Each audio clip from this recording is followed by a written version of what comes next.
What up, though? It's your boy, Mr. Duffy, the one and only. I thank you for tuning in. You are now getting ready to witness a dialogue with Duffy. Thank you. Andrei D. Nichols II. That is a curious, creative, inspirational kid. Loves to embrace other people, loves to embrace life, embraces the failures, embraces moments of adversity. That person is as pure of a human being as they aspire to be. Andrei is always evolving.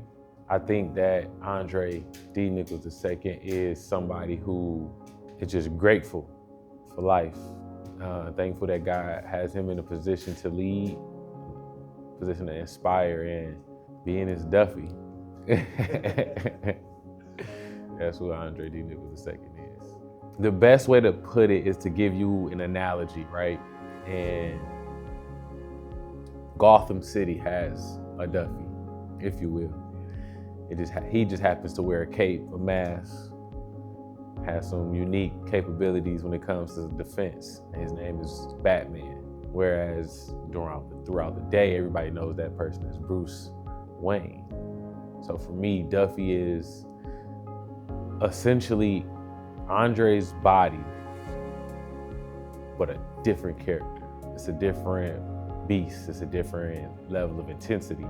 Duffy is Batman. And that's the charisma, that's the energy, that's the life of the party, that's the tenacity, the grit, the hustle, swag, Detroit. That's Duffy. And whenever you see Andrei, you may not always get Duffy, but Andrei is always there. Sometimes you'll get Duffy and may not get Andrei, but you gotta pick and choose sometimes of what you feel like you're getting at that moment. But I feel as though that it's a persona that I have to help me uniquely pivot when needed, but also separate myself from the cruelty of the world and protect that childlikeness that I have. So that's who Duffy is. All my life, I always had different nicknames, different personas, different ways to associate myself. I remember in 6th grade, I was with the money team. So shout out to my boys at Hadley Magnet Middle School. And we was the money team. I was money team Dre.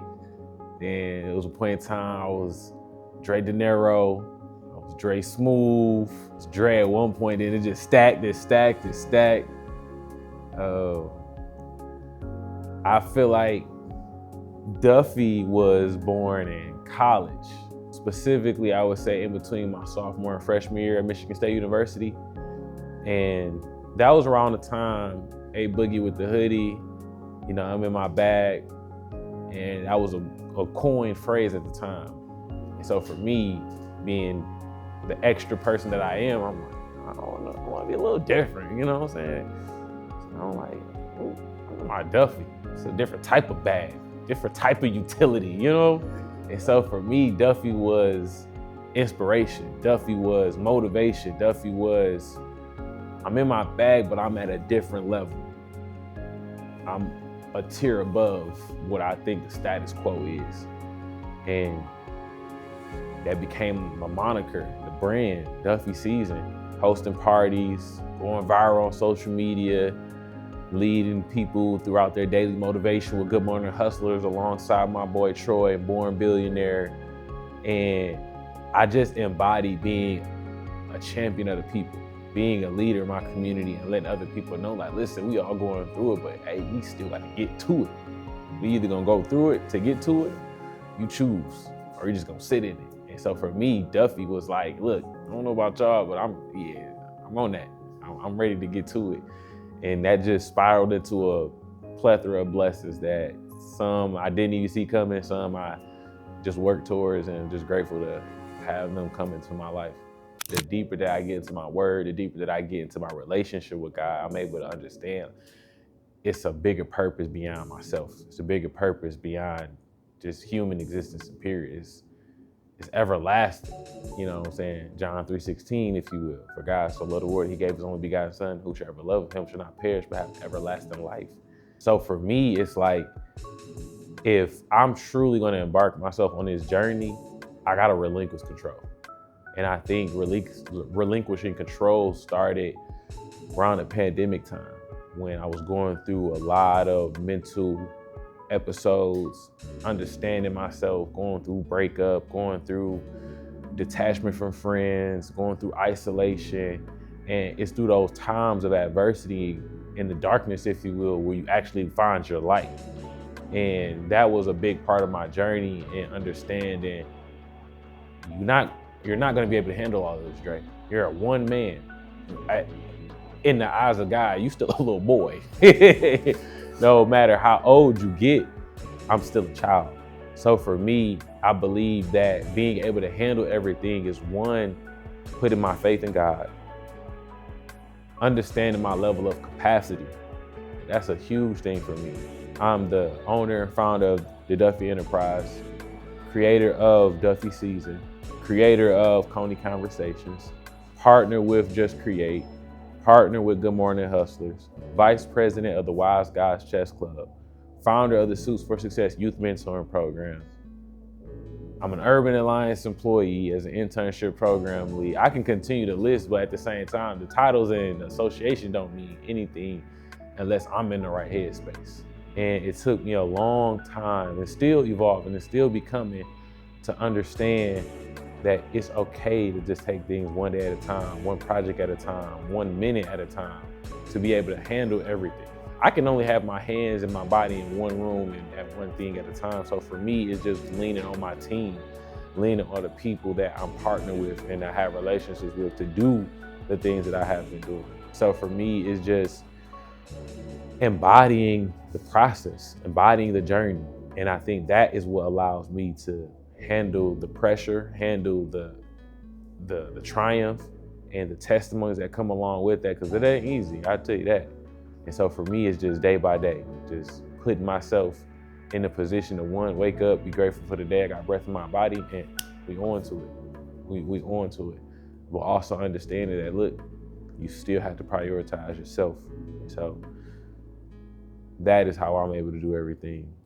The Duffy Enterprise is my consulting agency where we assist creators, directors of impact, disruptors, and those are labels. What essentially is anybody who has an idea, they're seeking clarity on how to turn that idea into something that's impactful. So our business model is, we're gonna help you ideate, build, and scale, because we're engineering ourselves to architect the next generation of world changers. Architect the ideas into impact. That is what the Duffy Enterprise specializes in. And so we have a household of services that range from strategic development, which looks like one-on-one consultation, coaching, and or group sessions, project management, where I'm able to work with different partners on short or long-term timelines, and then also working with the digital engagement partners that allow me to tap into resources to help other individuals scale. So for me, the Duffy Enterprise started as an entity where it was social media and brand building. And then as I began to develop myself, but also understand the actual needs of my clients, I realized that people's visions are so bigger than what they think and what they tell me. And so for me, it's just being in a position to say, like, all right, cool. I gotta be able to scale my services as I'm helping other people scale their ideas and their impact. The greater the vision, the greater the product, the greater the return. And I always wanted to make sure I'm matching that internally as well as externally. The big thing with Duffy Season was the messaging, and the messaging behind Duffy Season was self-investment. I always wanted other people to understand the value of pouring back into yourself. And the coin phrase that we have is always bet big on yourself. One of the ways that I started to embody that was through my product. My first original product, which was the Duffy Season poker chip. It started off as an idea of what can I tangibly give to other people that will allow them to understand that whatever you do in life is gonna take some form of a wager, whether that's your time, whether that's your resources, whether that's your energy and the love that you give to other people. It requires some form of a sacrifice. And so for me, the poker chips were a resemblance of one, a reminder of, hey, your time is limited.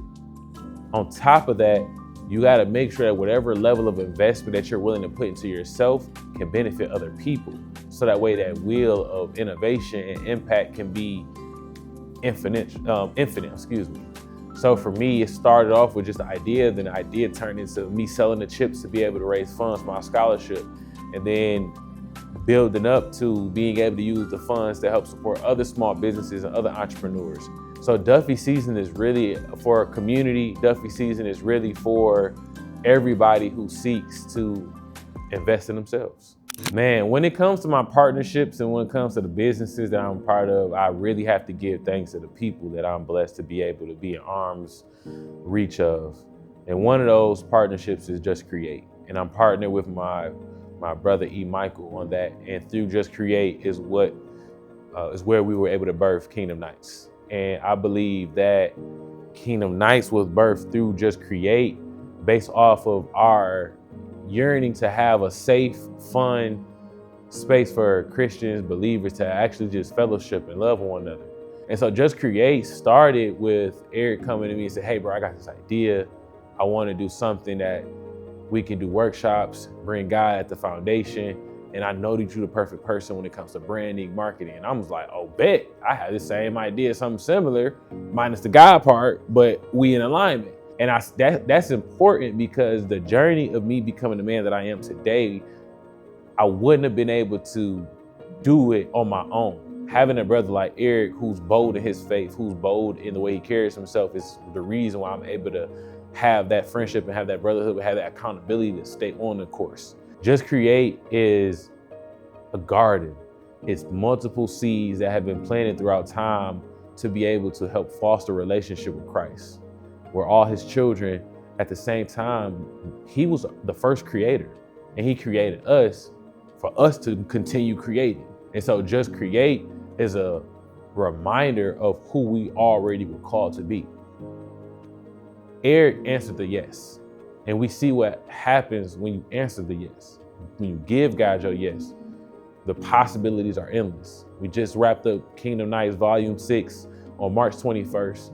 And we've done 6 Kingdom Nights in less than a year and a half. To be able to say that is, one, a blessing. And we've done a multitude of other things, from the Freedom Walk to Creating with Creators to the actual Kingdom Conversations to Just Create, the workshop. And the list is going to continue to go on and on as much as God allows us to. But the biggest thing that I had to understand when it comes to building on Just Create is I'm given an opportunity to step back and serve. And I think that's a big part of being in that space. Although I'm a leader, I'm also a follower. I'm looking at Eric to be able, like, hey, I trust you with how you lead. At the same time, we know we're going to get all of our sources from the same person. Whatever we feel as though is above our head is always going to be beneath his feet. And so for me, it's just being able to, one, not only just say that, but believe it and be upright in my posture at all times, because I'm not perfect. I don't desire to be perfect. At the same time, I can always strive to be as Christ-like as possible. And so for me, Just Create is an opportunity for me to showcase that side of who I am, who I've always been, but more bold, more authentic and transparent with the people who come to our events and come out to the organizing that we do to help our community and make Detroit look like heaven. Not the steak face. Urban Alliance, that's the 9 to 5. That's my current job. And I'm currently in the career field of youth development and workforce. And it has allowed me to see the impact that I have had on the next generation. This is my second cohort. So my first cohort was the class of 2025, and now I'm working on the class of 2026. As an internship program lead, I'm able to work with DPS high school seniors to help them be the best version of themselves, whether that be post-high school planning, one-on-one mentorship, or just even coming to my desk and saying, you just need somebody to talk to. And I think those opportunities to serve in my community on a daily basis are a reminder of the investment that needs to continue within our community. Not even just Detroit, but just the world. Even outside of Urban Alliance, I'm still involved in my community because I'm the vice president of the Wise Guys Chess Club. And so this chessboard right here, boy, I tell you, has taken me far places than I didn't even know a chessboard could take me. Through the Wise Guys Chess Club, we always say, if you can learn to master your board, you can master your world. And we say that because the board is filled with 64 squares. There's 32 on your side and 32 on the opponent's side. We both have 16 pieces, 8 pawns, 2 rooks, 2 bishops, 2 knights, 1 queen, and 1 king. And the objective is for either of us to get the king in a position where it cannot move, and that is what you call checkmate. At the same time, if you take a look at each individual piece, they all serve a purpose. They all have a duty and a responsibility when on that board. The pawns are your frontline soldiers, or a resemblance of your friends, your associates, your network. Your rooks are positioned in the corner of the board and they move in a straight line, and that represents your vision. Your knights can be your confusion, your misunderstanding, or your versatility to be able to handle different opportunities and obstacles. Your bishops, one on the dark square, one on the light square, that's your community. Your queen, your most valuable asset, which is your education. And then your king, which is yourself. When you take all of those pieces on the board, that's a resemblance of life and how you should carry out your moves each and every single day, utilizing the assets that are at your disposal. God gave you everything that you need to win, but it's up to you to decide on what move is going to be the best move for you, and make sure you make your next move your best move. And so through the Wise Guys Chess Club, I've been able to help mentor young students, teaching ages 6 up until 86 on how to play chess or get beat in chess, because that's part of the game. It's always a treat when players meet, as we say. So it's just good to be able to use a board to help mold the social fabric of Detroit into a more tight-knit space for not only just the players, but for everybody. You being a Christ follower, how has that been of your activity? Yeah. One, I got to shout out my great-grandmother, Mary C. Goodman. For everybody in my family who knows that street, Homer, they know that that's a holy place. My great-grandmother, who was a member of Solomon Temple, she went to church every Sunday. Rain, sleet, hail, or snow. You was getting up, you was going to church. And ever since being a little kid, I always remember Grandma taking me to church, me falling asleep on Grandma's lap, Grandma having a bag of peppermints, and that was just a regular weekly routine. And so Christ was already brought into my life at an early age. My family is extremely covered on both sides, mom and dad's side. I believe that my personal journey with God started in middle school because I actually did my first sermon at New St. Mark Baptist Church on West 8 Mile. And the title of that sermon was Fear Factor, and it was out of Ecclesiastes chapter 12, verses 12 through 14, where it talks about fear being the commandment of us as followers of Christ. And if it's one thing I know throughout my journey is that the fear of the Lord is not a bad thing. It's more so a sign of respect, a sign of love, a sign of reverence, a sign of obedience. So when God talks, even when Solomon talks about the fear of the Lord within Proverbs and Ecclesiastes, he's not saying as, oh, be afraid of God. He's more so saying like you should have so much love and respect and passion for God that you despise sinning and doing anything that is not of Christ-like favor. And all of that knowledge has probably been acquired within the past month. And I'm just being transparent because I've just been so deep into my word and deep into my relationship with God, right? My grandfather, he passed this week, and I went through our letters, and one of the letters he wrote down told me to like read these certain scriptures to be able to like help me throughout my journey. And it's so ironic that One of them was Proverbs 3:5-6. Trust in the Lord with all thy heart and lean out on your own understanding, but in all thy ways acknowledge him and he will direct your paths. He left me Psalms 23. He left me Psalms 111 and Psalms 116. And my granddad, he said he prayed for me every day. And he knows that God will answer. He's an awesome God, an on-time God. Yes, he is. He said, get well, grandson. Get back on track. You will be all right. Set your priorities and stay focused. And mainly stay prayed up. Granddad loves you very much. Call me when you can. Love, Granddad. And I just thank God that I'm able to have an angel like him watching over me as he sees me becoming the man that he prayed for me to be.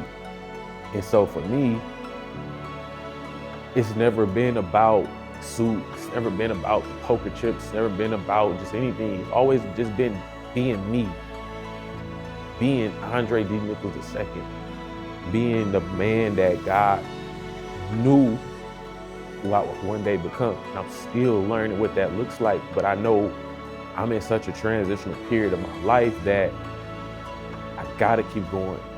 I have to make sure that not only my legacy is strong, but the legacy that people before me have already paved the way for. And I'm grateful to be in this space, to shed these tears, to express these feelings and these emotions, because you never know who needs to see it. You never know who needs to feel it. And I'm just grateful that I can be confident in knowing that I'm on a good path. There's been so many mistakes that I've made. There's been so many people that I possibly have let down, so many friendships and relationships. At the same time, I still found a way to just find my peace, find my joy, find my happiness, find a reason to smile. And I'm glad that I'm able to even articulate myself as I am now, because I wasn't able to do this, years ago, months ago. I wasn't as clear as I was before as I am now. And it's because of God, it's because of my walk, it's because of the discipline and the consistency, whether it is getting up, praying, reading my word and going to the gym, or just stopping what I'm doing and just praying, allowing him to use me however he sees fit. That's what it's all about. And whenever I feel that, I know that everything is all right. And I'm exactly where I need to be. I just thank God for using me. I thank God for just giving us his son. I just, so many ways to just be grateful, but I wouldn't be anything without God. Nothing. For all of his vanity, as Solomon would say. Christ is the battery. And I'm charged. Charged.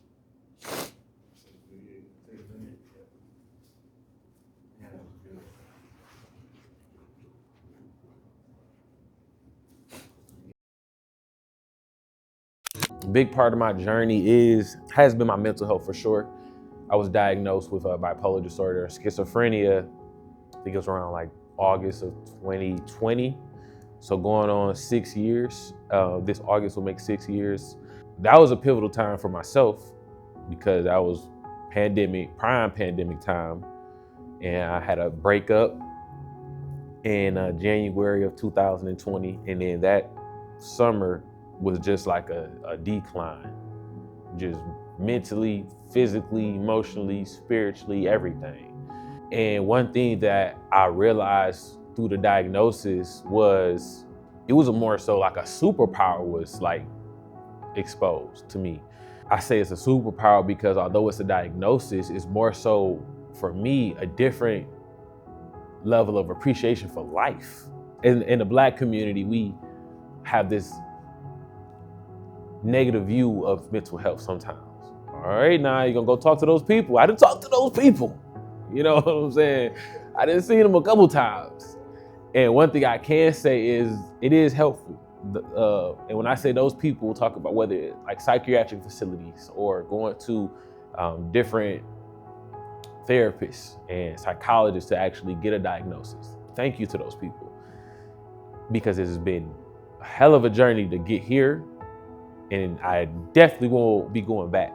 So for me, I carry my diagnosis almost like a badge of honor, because it's like one of the fruits of the spirit, long suffering. God blessed me with this journey, and I've gotten past so many barriers, so many obstacles, to the point where I'm just like, man, the armor is strong.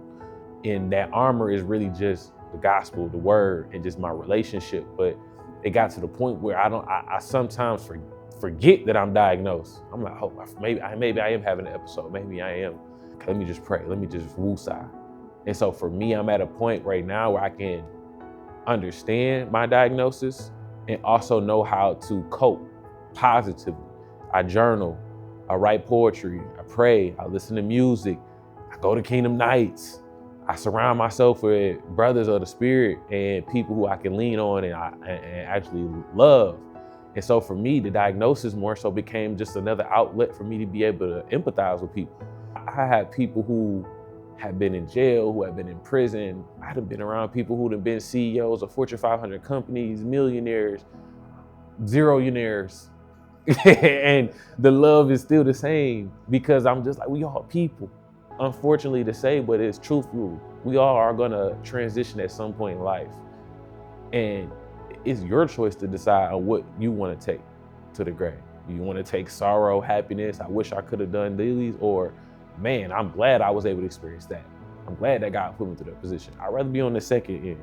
I'd rather utilize my time not looking at a label, but more so looking at my assignment. And I think that that's what drives me to move beyond what a diagnosis could say. It's good to know. At the same time, I don't let that be a defining factor of who I am as a person. A lot is in store for me, a lot that I don't know, a lot that I do know. I'm currently in operations school with Miss Rachel Allen, getting my business legit, as we would say, making sure that the T's is crossed, the I's are dotted. Everything on the operational side of the Duffy Enterprise is intact. Some things that are next for me are re-releasing my Duffy Season poker chips. I will be creating a community fund where I'll be releasing micro grants to individuals who are in need of those funds. I will be releasing poetry more in the form of tangible book formats and or ebooks.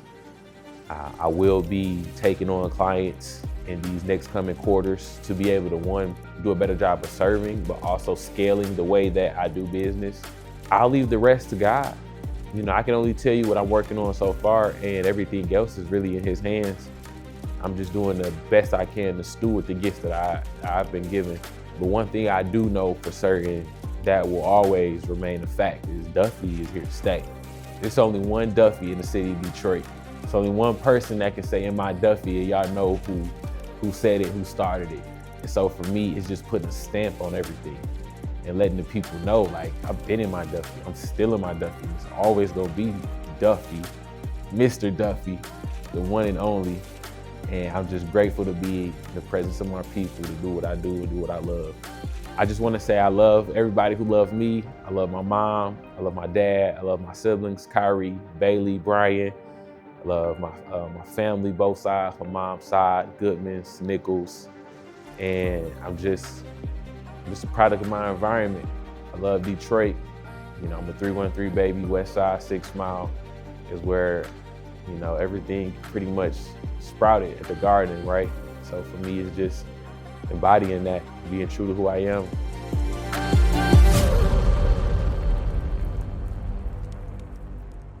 That's a wrap, people.